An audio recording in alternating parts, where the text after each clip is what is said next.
Decíamos que nos hablara sobre qué está pasando, realmente a Uribe lo están juzgando. ¿Llegará algún juicio importante este caso que está haciendo con Uribe? Que tú nos situalices. ¿Qué está pasando con Uribe y quién es Uribe para Colombia y para el mundo? Un cordial saludo. Mi nombre es Wilmer Zuleta, del medio alternativo Universidad Nómada, docente universitario. Y sobre el caso de Álvaro Uribe Vélez, es muy interesante ver que es la primera vez que en la historia de Colombia a un expresidente se le está juzgando penalmente. Ha habido juicios políticos como el que se le hizo a Francisco de Paula Santander por presuntamente tratar de matar a Simón Bolívar, el juicio a Gustavo Rojas Pinilla, al expresidente Ernesto Samper Pizano también se le intentó un inicio de juicio político por el escándalo de dineros calientes del narcotráfico, Proceso 8000, pero este caso es sui generis porque es la primera vez que un presidente está en un juicio oral. Y lo más curioso fue que este proceso empezó cuando este expresidente era senador y allí estaba contra las cuerdas porque había interceptaciones telefónicas, chats, videos, documentos que comprobaban que Álvaro Uribe había ordenado comprar unos testimonios, con lo que se constituyen delitos de sobornos, particularmente soborno en actuación penal, fraude procesal, y Álvaro Uribe renuncia a su fuero, a su curul como senador, para que lo investigue la Fiscalía de Barbosa, que es uribista. Y esta Fiscalía pide 2 preclusiones fallidas, incluso hasta la segunda preclusión fue con falsificaciones a audios. Y ya después llega un tercer fiscal que se gasta 3 meses también para tratar de pedir una tercera preclusión, pero cuando ya llega el momento de tomar la decisión, el fiscal renuncia, dice, por problemas de salud y de familia. Luego llega un cuarto fiscal que publica artículos de opinión a favor de Uribe, entonces tiene que declararse impedido. Luego llega un quinto fiscal y en ese proceso de los 3 meses del quinto fiscal hay cambio de fiscalía en Colombia. Ya no está más el uribista Francisco Barbosa, sino que llega una de las ternadas por Gustavo Petro, la señora Luz Adriana Camargo Garzón, y este fiscal que había puesto Barbosa, al ver la nueva administración, el 9 de abril de 2023, decide acusar a Uribe ya no por 2, sino por 3 delitos, porque no solamente lo acusan de soborno a secas, sino de soborno en actuación penal. Y ya a partir de allí empieza un juicio en donde hay unas audiencias preparatorias, en donde se muestra todo el acervo probatorio y también se dice cuántos testigos va a haber. Uribe presenta más de 160 testigos a favor. Al final terminan teniéndole en cuenta 75 testimonios y la fiscalía tan solo presenta 38. Y ya en este momento hemos escuchado los 38 citados como testigos de la fiscalía y la mayoría han sido declarados testigos falsos o les han compulsado copias por falso testimonio. Y los testigos más coherentes en este caso son algunos que han hecho peritaje, como interceptaciones telefónicas, que han analizado videos, y también los testigos estrella, que son Carlos Enrique Vélez, Juan Guillermo Monsalve y Deyanira Gómez Sarmiento. Y obviamente Iván Cepeda, que inicialmente era el que estaban acusando y terminó siendo el acusador y la víctima en el proceso. Entonces, en este momento hay un gran riesgo porque ya para el 15 de octubre del presente año prescribe la acción penal. Lamentablemente, la Fiscalía de Barbosa atrasó el proceso prácticamente 4 años. Uribe ya debería estar condenado porque todo el acervo probatorio lo tiene en contra, pero aún falta escuchar 75 testimonios y más o menos podríamos tener unas 90 audiencias de aquí a octubre. Así que el reto está en que en estas 90 audiencias se pueda no solamente escuchar los 75 testigos que citó la defensa de Uribe, sino que también se pueda presentar toda la parte probatoria de la defensa para que la juez 44, Sandra Irene Heredia, pueda dar una sentencia que esperamos que sea condenatoria. Wilmer, nosotros tenemos entendido que han habido muchos testigos asesinados por Uribe. ¿Esos testigos no van a salir al aire de que fueron asesinados? ¿Que eso es parte de su expediente? Claro, incluso está el testigo que asesinaron en Bello, Antioquia, Carlos Enrique Areiza, que también fue testigo contra un parapolítico amigo de Uribe, que es Luis Alfredo Ramos. Está condenado por parapolítica, por relaciones con grupos paramilitares. Entonces, hay una serie de testigos que han declarado en contra de Uribe, incluso cuando Uribe era presidente, como Villalba, como alias Job, y también hay otros que fueron compinches de Uribe en la gobernación de Antioquia, como Pedro Juan Moreno, quien murió en un extraño accidente aéreo que varios paramilitares dicen que fue una masacre, porque en ese helicóptero fallecen 4 personas: Pedro Juan, el hijo, un asistente de Pedro Juan y también el piloto. Entonces, estamos hablando de lo peligroso que es ser testigo en contra de Uribe. Y hay 2 que son familiares del testigo estrella, la madre y la hermana, que no pudieron testificar por amenazas de muerte. Entonces, estamos ante un presidente que tiene vínculos con el crimen organizado. Álvaro Uribe, según informes del mismo Departamento de Defensa de Estados Unidos, hizo parte del cartel de Medellín, como el número 82 en el informe, dio licencias a los narcotraficantes para que traficaran su mercancía, fundó y patrocinó grupos paramilitares como el Bloque Metro. Su hermano también fundó el grupo paramilitar Los 12 Apóstoles. Ha cometido los mayores crímenes de lesa humanidad en la historia de Colombia, como más de 6.402 ejecuciones extrajudiciales o falsos positivos. Uribe es un mafioso que se volvió presidente. Uribe es el jefe del crimen organizado en Colombia. Saúl está levantando la mano. Saúl. Sí, para que recordemos también a todos los muchachos del set nuestro, también Wilmer, y usted que ha seguido atentamente el juicio a Álvaro Uribe Vélez por la compra de los testigos y sobre todo teniendo referencia a Juan Guillermo Monsalve y a Yanira López, que son las principales víctimas, aparte de Iván Cepeda. ¿Cómo ha sido el comportamiento de la fiscal del caso, de la juez del caso? Porque ha tenido muchas presiones de parte de los 2 abogados defensores de Uribe, me refiero a los Jaimes, Granados y Lombana. ¿Cómo ha sido ese comportamiento y el desarrollo de ese juicio, cómo se ha llevado a cabo? Si eso tiene pinta para vencimiento de términos o hay una esperanza de que el resultado sea diferente. Sí, excelente pregunta. Uribe ha sido muy respetuoso con el Poder Judicial.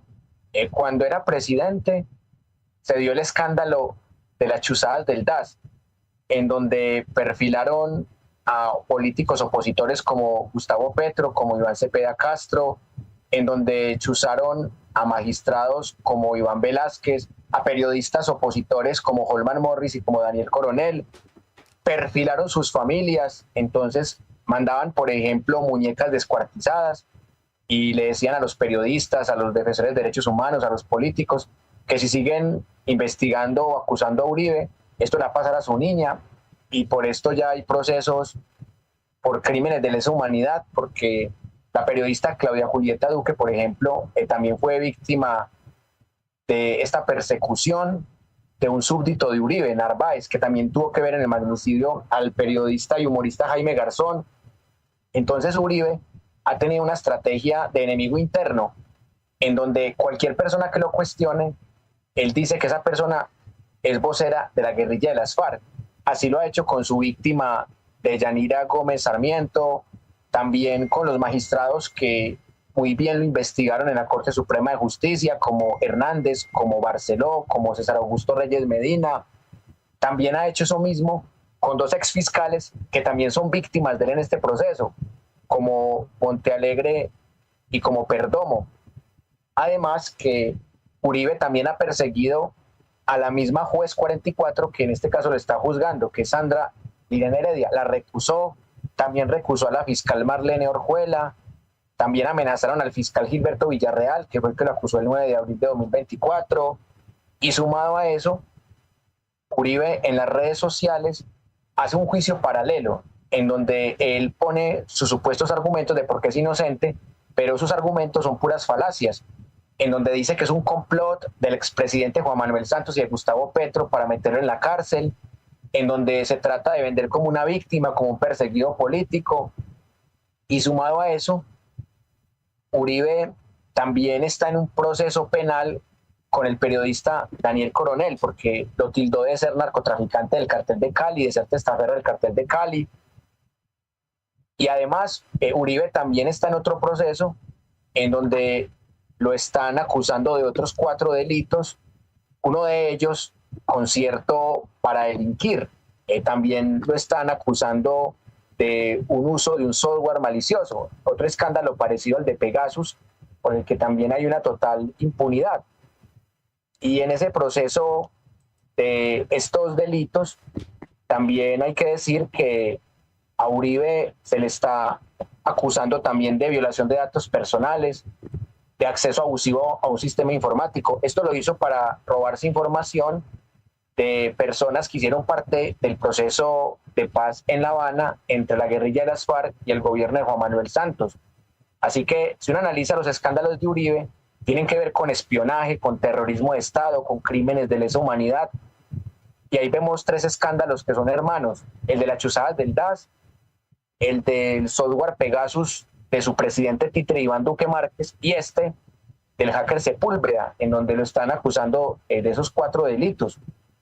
Y en esa medida, la prensa también ha tratado de jugar a favor de la narrativa de Uribe, como la revista Semana, como Caracol, RCN, particularmente la revista Semana, ha titulado cosas como el juicio político, Uribe es una víctima, Uribe es un perseguido político. Así que Uribe tiene un aparato mediático que está luchando a favor de su impunidad. Y ya para redondear la pregunta de Saúl, la juez 44, Sandra Liliana Heredia, ha sido perseguida también por él. A ella no la ha amenazado directamente, pero sí intentó recusarla de manera fallida, y también a la juez 44 la ha atacado con recursos de queja, diciendo que es una juez subjetiva, cuando la juez ha tenido el comportamiento menos contaminado y menos subjetivo posible. Incluso ella le permite a él interrogar a los testigos, al acusado. El acusado puede interrogar a los testigos, el acusado puede conectarse virtualmente, el acusado puede chatear y mandar audios mientras que comparecen testigos, el acusado incluso tiene la posibilidad de que su abogado hable más de la cuenta. Así que aquí estamos ante un delincuente de cuello blanco que ha sido victimario del Poder Judicial, pero que ahora quiere hacerse la víctima. Ahí está levantando la mano Ivia Pino. Ivia Pino, vamos a darle 10 minutos más. Buenas noches, Oila. Muy buenas sus informaciones, gracias por venir al programa de información de Nudo. La pregunta es, hay noticias de que los militares de Colombia, algunos militares tengan contribuido con los crímenes de Uribe. ¿Cómo agía Uribe? ¿Con militares o con paramilitares para cometer esos crímenes y matar a la gente? Gracias. Gracias por la pregunta. En el caso de los mal llamados falsos positivos, que realmente son ejecuciones extrajudiciales a civiles, en donde se viola el Estatuto de Roma, ha habido 1.700 militares que han sido investigados y también varios de ellos procesados por crímenes de lesa humanidad. También en la Operación Orión, que se hizo en la ciudad de Medellín, Álvaro Uribe tuvo la participación de 7 guías paramilitares. Había un encapuchado que se conocía como alias El Gomelo, que él señalaba con el dedo a quién había que secuestrar, a quién había que quitarle la vida. Y en esto que se conoce como la Operación Orión, hay más de 500 personas desaparecidas. Y claramente en los testimonios de ex paramilitares como Salvatore Mancuso Gómez, como Pablo Hernán Sierra, alias Alberto Guerrero o cacique de Pipintá, también hay una denuncia de cómo Uribe, desde que era gobernador de Antioquia, ha tenido una hermandad con los grupos paramilitares para cometer crímenes de lesa humanidad, por ejemplo, en el Urabá antioqueño. Hace poco entrevistamos a la alcaldesa de ese momento del municipio de Apartadó y ella nos decía que el mismo Álvaro Uribe le decía que se fuera. En vez de proteger su vida como gobernador de Antioquia, le decía a la alcaldesa, váyase para que no la maten. Y ella sobrevivió a esa dictadura regional que luego en el 2002 se volvió una dictadura nacional, con la excusa de la guerra contra el terrorismo, de seguir al pie de la letra las políticas imperialistas de George Bush hijo. Álvaro Uribe Vélez hizo gran cantidad de operaciones en donde cayeron civiles, en donde se simularon combates, se les disparó por la espalda y luego dijeron que eran caídos en combate, les pusieron las botas al revés, hicieron tiros al aire. Hubo una política de conteo de cuerpos, de cadáveres, una política de recompensas en donde a los militares que dieran a más guerrilleros de baja les daban ascensos, permisos, y esto incentivó a que estos crímenes se multiplicaran. En el gobierno de Andrés Pastrana se tenía una cifra de 13 ejecuciones extrajudiciales al año, y con Uribe el promedio se subió a 1.067 ejecuciones extrajudiciales por año. Y acá viene la cifra que saca la Jurisdicción Especial para la Paz JEP, que es un tribunal de justicia transicional, de justicia restaurativa, en donde se recopilan datos de la Fiscalía General de la Nación, de la Comisión de Esclarecimiento de la Verdad, del Archivo General de la Nación, de ONGs, del Centro Nacional de Memoria Histórica. Entonces, hasta el año 2021 se logra recopilar la cifra de 6.402, que fueron las víctimas de estos crímenes de Estado, en participación también con los paramilitares. Y también hay que rematar diciendo que el piloto de la mafia, Jorge Mauricio Herrera Bernal, habló de otra forma de cómo se hacían estas ejecuciones. Muchas veces paramilitares del Clan del Golfo, como alias Otoniel, eran los que acababan con la vida de civiles y se los entregaban al ejército para que estos los presentaran como guerrilleros caídos en combate y se ganaran los premios. O sea que muchos de los falsos positivos o ejecuciones extrajudiciales también los cometieron grupos paramilitares y fueron, entre comillas, mal legalizados por el ejército. Entonces, el uribismo con estas dictaduras, sin hablar también lo que dejó Iván Duque en el estallido social, dejaron las peores cifras de la historia en Colombia, y sobre todo entre el 2002 y el 2008. Carmen Ramos, ¿cómo está usted? Está levantando la mano. Buenas noches con todos, compañeros. Una pregunta desde Lima, Perú, para el compañero de Colombia. El expresidente Uribe, entonces, con lo que nos está diciendo, creó un organismo paramilitar en servicio de él. Sí, él creó unos militares que le servían para asesinar a personas que él no quería. Y la otra pregunta es si este juicio, este estallido de este juicio del expresidente Uribe, ¿en qué nivel está ahorita en el Poder Judicial? ¿Cuál es el proceso que está ahorita él? ¿Está con detención domiciliaria? ¿Está siguiendo su proceso en libertad? ¿En qué nivel está ahorita su proceso? Gracias. Gracias por las preguntas. La primera, Álvaro Uribe, al hacer parte del cartel de Medellín, como brazo político del cartel de Medellín, él siempre tuvo mucha cercanía con los grupos paramilitares, porque el primer gran grupo paramilitar que se creó en Colombia es el Grupo MAS, que significa muertas secuestradores. Y este grupo se creó con dineros de personajes como Pablo Emilio Escobar Gaviria, Carlos Leder Rivas, Gonzalo Rodríguez Gachalias, el mexicano, los Ochoa, el clan de los Ochoa. Entonces, estos ejércitos privados se convirtieron en escuadrones de la muerte y sus formas de operar son las mismas de los narcotraficantes. Ellos no son como las guerrillas que fusilan a sus enemigos, ellos torturan, cogen las personas y las pican en pedacitos y también hacen todo tipo de cacerías. Y lamentablemente la Unión Patriótica, un movimiento político en Colombia de izquierda prácticamente exterminado. Más de 6.500 militantes de este movimiento político fueron exterminados en ese contubernio entre fuerzas terroristas del Estado y fuerzas paramilitares también al servicio del Estado terrorista. Y en ese contexto es donde Álvaro Uribe empieza a ganar popularidad, primero trabajando para Pablo Escobar. En ese libro del periodista del periódico El Espectador, Fabio Castillo, que se llama Los jinetes de la cocaína, mencionan 2 veces a Uribe, en la página 72, en la página 76, y en ambos lo asocian con el cartel de Medellín. En la primera parte, en la 72, hablan de su padre Alberto Uribe Sierra, que era un hombre de clase media que de repente se volvió multimillonario. Compró grandes haciendas, caballos de paso fino, avionetas, y todo esto lo hizo como testaferro del cartel de Medellín.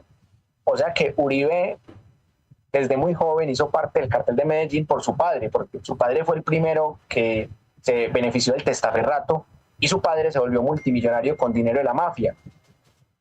Y cuando a su padre lo asesinan, hay 2 versiones, que una fue la de Uribe, que fue por un intento de secuestro de la guerrilla, y en esa zona no había ese tipo de guerrilla como las FARC, era otro tipo de guerrilla, y por eso la versión de Uribe es poco creíble. Y la otra, que a Uribe lo manda a asesinar el mismo narcotraficante Gonzalo Rodríguez Gacha, alias el Mexicano.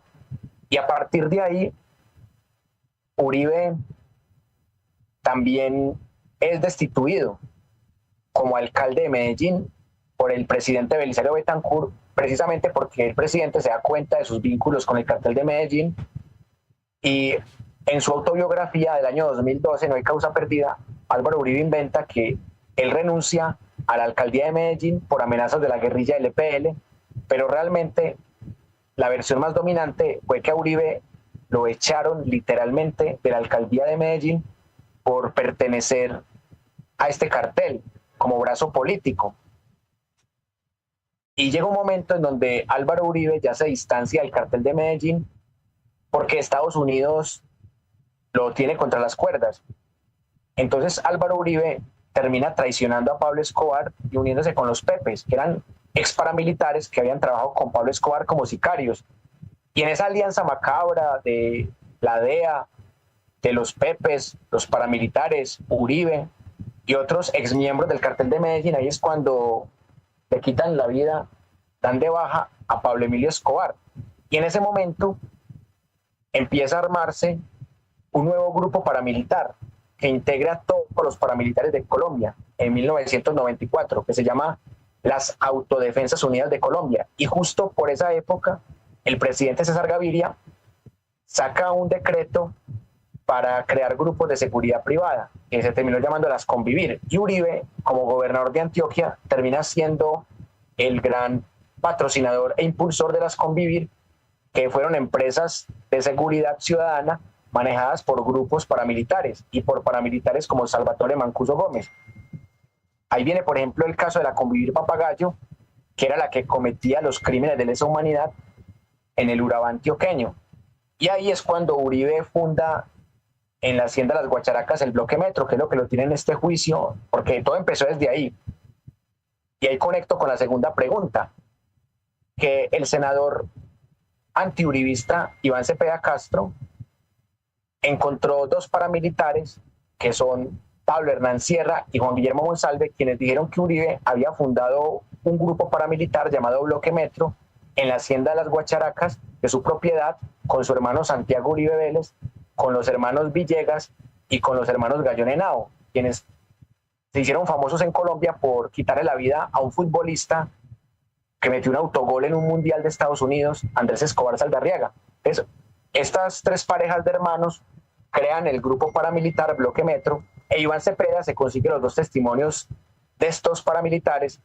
Entonces Uribe denuncia a Iván Cepeda por calumnia e injuria agravadas. También lo termina acusando de hacer un proceso de falsos testimonios en su contra, pero al final, después de casi 6 años de investigación, la Corte Suprema de Justicia, que los está investigando a todos dos, se da cuenta que el que estaba creando un cartel de testigos falsos era Uribe, para entrampar a Iván Cepeda, a los exfiscales de Montealegre y Perdomo, y también a otros opositores políticos.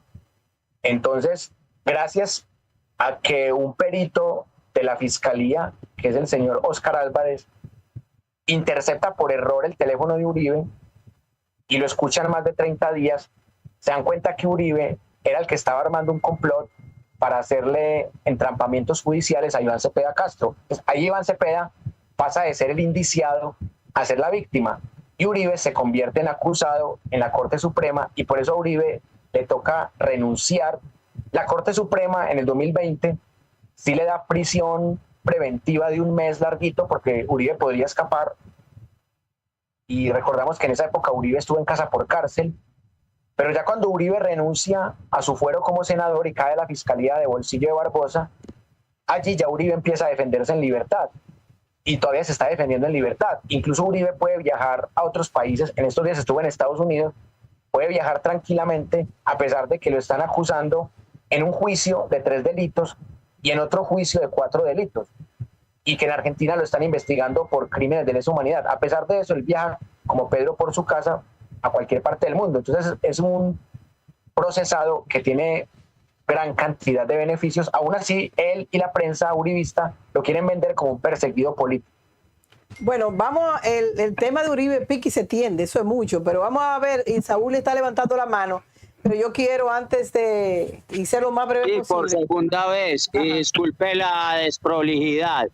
Hay 2 preguntas también muy interesantes. La primera de ellas, en el juicio que se le sigue actualmente, ¿habrá vencimiento de término en octubre o habrá un resultado definitivamente distinto en esta oportunidad? Y la segunda pregunta, aparte de que los procesos de Álvaro Uribe Vélez están en la Corte Internacional desde hace varios años, más exactamente desde el 2019, también hay un proceso abierto por parte del Comité de Abogados o el colectivo de abogados José Alvear Restrepo, relacionado con lo de los falsos positivos, y que este proceso lo está siguiendo en la actualidad allá en la causa el juez Stornelli. Hay un dato muy interesante con Stornelli, es llave amiga de Mauricio Macri, y Mauricio Macri es un político de derecha que incluso hace poco fue presidente de la Argentina, y ese no es un detalle menor. Eso es todo. Bueno, lo que vamos a hacer ahora es, yo le voy a hacer esta pregunta porque quiero escuchar el pueblo de Colombia, cómo está participando en todo esto y sabiendo ya, porque esos son las acusaciones de Uribe, no es cosa escondida, eso es público y notorio. Incluso se ha preocupado por querer matar a Maduro en Venezuela, y ha sido parte de todo ese entramado de la creación de las personas que fueron a intervenir a Venezuela con planes de magnicidio. Pero ¿qué está pasando con el pueblo de Colombia? Porque tenemos que cerrar el tema, porque se nos fue la hora prácticamente. Sí, Wilmer. Así es. Exacto. Las preguntas de Saúl son muy concretas. Miren, el cálculo es muy sencillo. Se están haciendo 4 audiencias por semana. Eso daría más o menos 16 audiencias al mes. Y 16 por 6 meses que falta para que prescriba, da 96. Pero supongamos que se pierden algunas audiencias por temas de última hora, por festivos, como pasó este día 1 de mayo. Entonces, supongamos que se hacen 90 audiencias. En esas 90 audiencias hay que escuchar 75 testimonios. Y como son testimonios, la mayoría falsos, no van a quitar mucho tiempo, porque la Fiscalía tenía, por ejemplo, peritos, como el caso de Luz Mireya López o de Carolina Vargas Villamil, que hacían un peritaje muy exhaustivo a las interceptaciones telefónicas, a los videos. Entonces con ellas se gastaban hasta 3 audiencias en una sola persona. Pero aquí ya el peritaje es menos y los testigos falsos son más. Son testigos que son de oídas y que yo no entiendo por qué el Tribunal Superior de Bogotá le permitió a Uribe tener tantos testigos, pero aún así, siendo muy negativos, suponiendo que a Uribe le dejen un testigo por audiencia, lo cual sería muchísimo, 9 horas para un testigo es muchísimo, y más cuando son testigos falsos, entonces perfectamente hay tiempo de escuchar los 75 testimonios y que la defensa presente su teoría de la prueba, su teoría para demostrar la supuesta inocencia de Uribe. Entonces, yo soy optimista, considero que con esta celeridad que se le está dando, si es posible que a Uribe lo condenen antes de que prescriba la acción penal. Y la segunda pregunta, que tiene que ver con el tema que ya había mencionado, pero no profundizado, de Argentina, realmente Carlos Stornelli no es juez, es un fiscal federal que está investigando a Uribe porque 3 organizaciones y 11 víctimas, 11 familias víctimas lo denunciaron. CAJAR, Corporación Jurídica Libertad y Comité de Solidaridad de Presos Políticos o Solidaridad con Presos Políticos. ¿Y qué pasa en Argentina? Que la querella se presentó en noviembre de 2023 y en julio de 2024 ya el juez federal Sebastián Ramos declaró víctimas a estas personas. Pero ¿cuál es el problema? Que no se ha hecho ni siquiera una audiencia. Entonces es muy difícil que se avance cuando llevamos casi año y medio, no hay ni siquiera una audiencia, pero por lo menos estos crímenes de lesa humanidad por los que acusan a Uribe, que son homicidio en persona protegida, tortura, desaparición forzada, esos 3 delitos no prescriben. Entonces, así sea en 2 años que hagan la audiencia, pero Uribe en este caso no se salva por vencimiento de término. La pregunta que hacía de la participación de la comunidad, del pueblo de Colombia, ¿cómo lo ve el pueblo de Colombia? ¿Qué pasa con el pueblo de Colombia? Es su oportunidad de que este señor pague. Exactamente. Qué bueno que me preguntas eso, porque tuve la oportunidad de estar en la marcha del 1 de mayo en la ciudad de Medellín, que al lado de Cúcuta ha sido de las ciudades más uribistas. Y acá el antiuribismo, porque realmente esta marcha va mucho más allá del gobierno del presidente Petro, porque había muchos anarquistas comunistas que son antiuribistas, pero que no simpatizan con el gobierno de Petro. Y el representante, el congresista Alejo Toro, hizo un recorrido de 1 hora para llegar a la cola. O sea, él empezó en la parte donde empieza la marcha y se devolvió y tuvo que caminar 1 hora para llegar a la cola. O sea, estamos hablando de una marcha que pudo tener más de 100.000 personas. Y la última marcha uribista contra Petro tuvo 4.000 personas en la ciudad más uribista de Colombia, que es Medellín. Entonces, la gente está despertando, porque primero el estallido social, la serie Matarife, que la vieron millones de personas, estos escándalos de Uribe, el congresista Miguel Polo Polo botando a la basura las botas de las víctimas de falsos positivos o ejecuciones extrajudiciales, el alcalde Federico Gutiérrez y el concejal Andrés Rodríguez borrando murales de víctimas de Uribe, y ahora este tema de 8 oligarcas del Congreso que hundieron una reforma laboral que beneficiaba al pueblo trabajador, incluyendo al pueblo que es uribista, que también es trabajador.